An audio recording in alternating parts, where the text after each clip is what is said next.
High, thumbnail দেখে নিশ্চয়ই বুঝতে পেরে গেছো যে কোথায় যাচ্ছি। তো আজকের নতুন যে ব্লগটা শুরু হবে, এখন এই সময় বাজে হচ্ছে তোমার 4:10। তো আমি দাঁড়িয়ে আছি এখন গড়িয়া 6 নম্বর বাস স্ট্যান্ডের ওখানে। তো আমাদের আজকের জার্নি হচ্ছে দীঘা, যেটা তোমরা জানোই অলরেডি। তো এর আগেও অনেক আগে আমি প্রথম যখন দীঘা যাই তখন বাসে করেই করি, মানে গেছিলাম। তো তারপরে এই বাসে করে যাচ্ছি। ওই যে পেছনে দেখতে পাচ্ছ, ওইটা হচ্ছে আমাদের বাস, ওই বাসে করেই যাব। তো চলো, কিছুক্ষণের মধ্যেই বাস ছেড়ে দেবে, তারপর একটু একটু করে তোমাদের জানাচ্ছি কীভাবে যাওয়া। তো বাসের জার্নিটাও কিছুটা দেখাবো।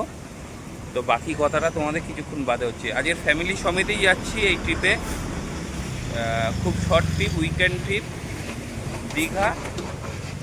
চলো, আমার সাথে তোমরাও এনজয় করো। তো এখন চলে এসেছি প্ল্যানেট মেট্রো, মানে বলতে পারো ধর্মতলায় দাঁড়িয়ে আছি। এখানে আরও অনেক বাস দাঁড়িয়ে আছে। তো আমাদের যেহেতু গড়িয়া থেকে বাস ছেড়েছে, তাই জন্যে এখান থেকে কিছু প্যাসেঞ্জার উঠবে যাদের বোর্ডিং পয়েন্ট এখানে ছিল, প্ল্যানেটে ছিল। এই পেছনের বাসটা আমাদের বাসটা, তো আমরা ওই বাস করেই যাচ্ছি। ঠিক আছে, চলো। ধর্মতলায় ওদের ফার্স্ট দিল, এরপরে বলেছে যে কোলাঘাটে দেবে। সব দেখো, সব ম্যাক্সিমামই সব হাওড়া, এইটা হাওড়ার বাস যাচ্ছে। তো এখান থেকে ভোরবেলা অনেক দীঘার বাস অনেক ছাড়ে, দীঘা ছাড়ে, প্রচুর জায়গার বাস ছাড়ে। তো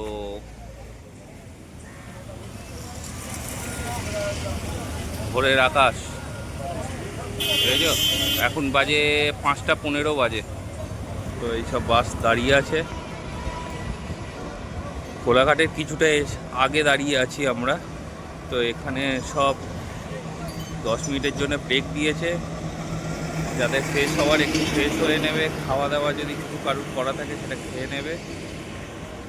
ওই কলকাতার দিক থেকে আসছে আর এই সোজা যাচ্ছে, এদিকে সোজা দীঘার দিক। ঠিক আছে, এখনও বেশ কিছুক্ষণ বাকি আছে। তো সত্যি কথা বলতে কি, যে বাসটা খুব একটা আমার ভালো লাগেনি, খুব একটা বাসটা ভালো লাগেনি। যে বাসটা হচ্ছে, দেখো বাসটার নামটা দেখাচ্ছি আমি তোমাদের, এই যে এই কোম্পানির বাস। এই কোম্পানির বাসে উঠবে না তোমরা, ঠিক আছে। এটা দেখায় এটা লাক্সারি বাস, কিন্তু বাসটা একদম one of the third class bus, একদম বাস ভালো নয়। এই টাকায় আমার এক্সপ্রেস লাইন, গ্রিন লাইন, অন্যান্য মাল্টি অ্যাক্সেল বাসগুলো হয়ে যায় যে টাকায় আমার এই বাসের টিকিট আমি কেটেছি। তো যাই হোক, চলে এসেছি, তাড়াহুড়োর মধ্যে ছিলাম, যাব হঠাৎ করে ইচ্ছে হয়েছে, তাই জন্যে। তো চলো, তোমাদের আগে আবার যখন সুযোগ পাবো নিচে নামবো বাস থেকে, তখন আবার কথা বলবো। তো যে বাসে করে আমরা এসেছিলাম দীঘাতে, বাসটা খুবই বিপজ্জনক বাস। তোমাদের কীভাবে বলবো বোঝাতে পারছি না। আমি ফ্যামিলি নিয়ে এসে যা সমস্যার মধ্যে পড়েছিলাম। তো যাই হোক, মাঝ রাস্তায় আমাকে বাস থেকে নামতে হয়েছে। আমার মেয়েটা খুব ছোট, বাসের মধ্যে শরীর খারাপ হয়ে গেছিলো। তো নেমে পড়ে প্রায় 14 থেকে 15 কিলোমিটার আগে, দীঘার আগে আমরা নেমে গেছি। তো নেমে সেখান থেকে অনেক কষ্টে আমরা একটা টোটো পেয়েছি। তো টোটোতে আমরা আবার যাওয়া যেতে যেতে আমরা জগন্নাথ মন্দিরও দেখে ফেললাম। তো জগন্নাথ মন্দির, আমাদের জগন্নাথ ধাম নাম দিয়েছে, ঠিক নিউ দীঘা স্টেশনের পাশে। তো রাস্তার ওপরেই পড়েছে, খুবই সুন্দর।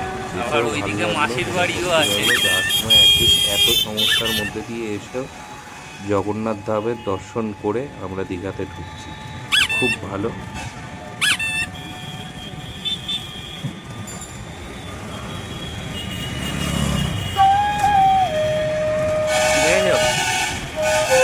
এটা হচ্ছে দীঘার জগন্নাথ মন্দির। আমার কাছে মন্দির হিসেবেই থাকবে, অন্যদের কাছে ধাম।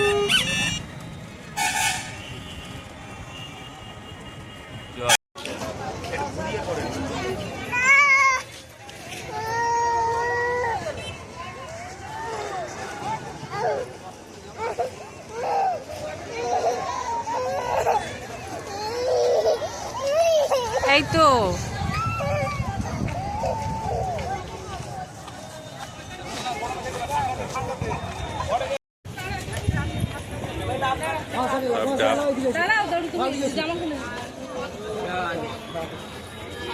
প্রচণ্ড ভিড় উইকেন্ডে, কিন্তু কেউ নামতে পারছে না সমুদ্রে।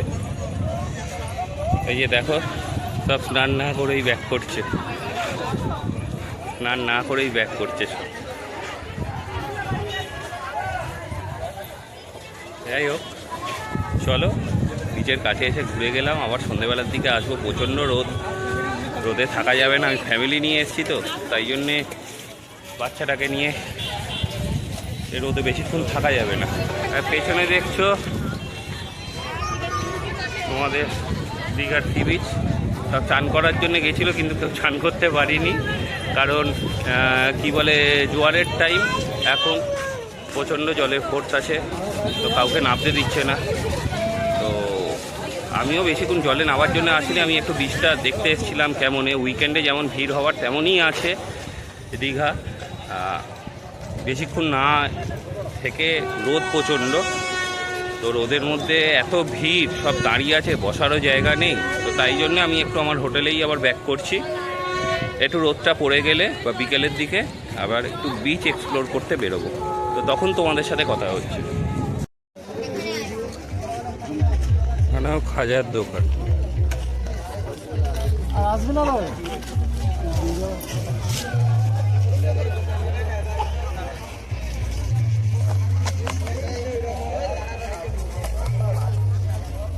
এটাই বলতেছি তো।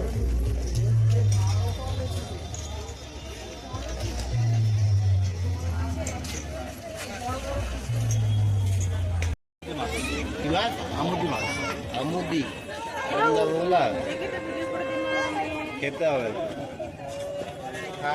যেও না যেও না যেও না।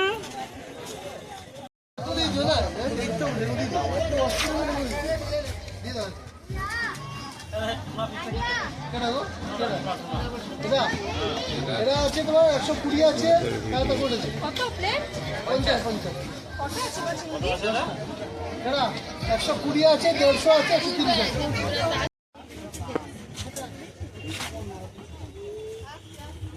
চল চল,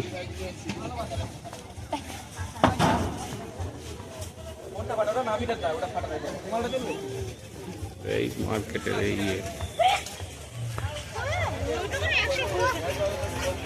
সব জায়গায়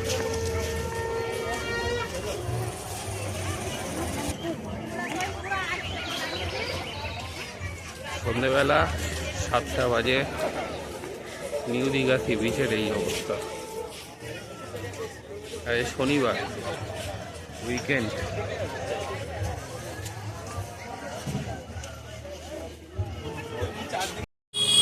good morning from new Digha sea beach.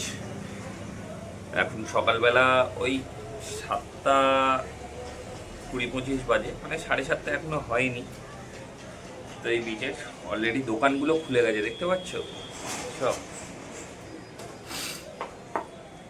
এদের দেখছি এরা সকাল 6টা থেকে শুরু করে দিয়েছে দোকান, দেখো। আর ওই দূরে সমুদ্র।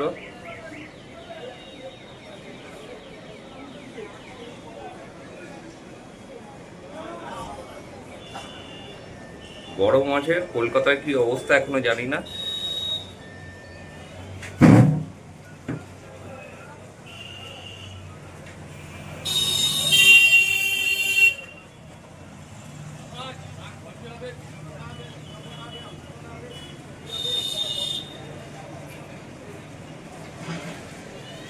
নিউ দীঘা তো ওই তোমাদের ওইখানে ওই দূরে আছে মিত্র ক্যাফে, দেখতে পাচ্ছ?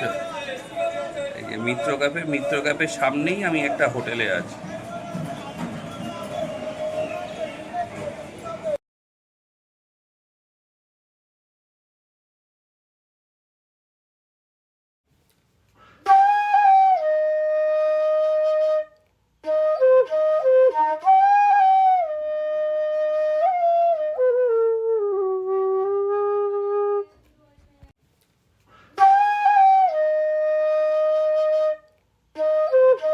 Bye. Bye.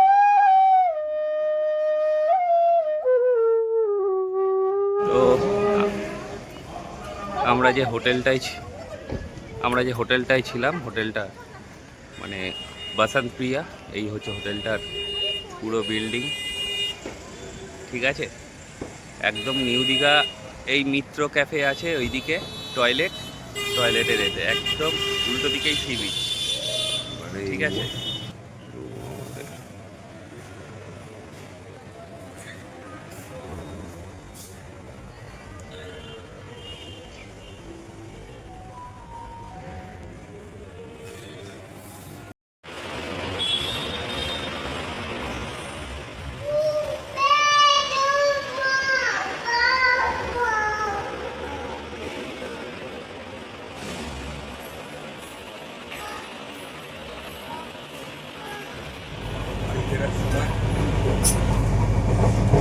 আমরা দীঘা থেকে ট্রেনের টিকিট পেয়ে গেছি, ট্রেনেই উঠেছি, আর বাসে যাব না। খুব বাজে দুর্ঘটনা ঘটেছে আমাদের আসার সময় দীঘাতে পৌঁছাই, তো সেটা আমি তোমাদের পরে জানাবো।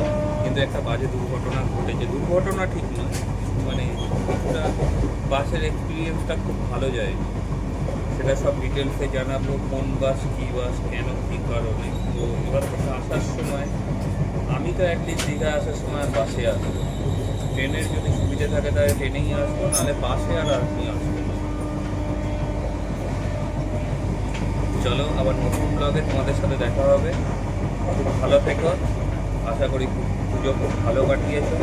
তোমাদের সবাইকে শুভ বিজয়া, কালী পুজোর শুভেচ্ছা জানিয়ে আমার ব্লগ আমি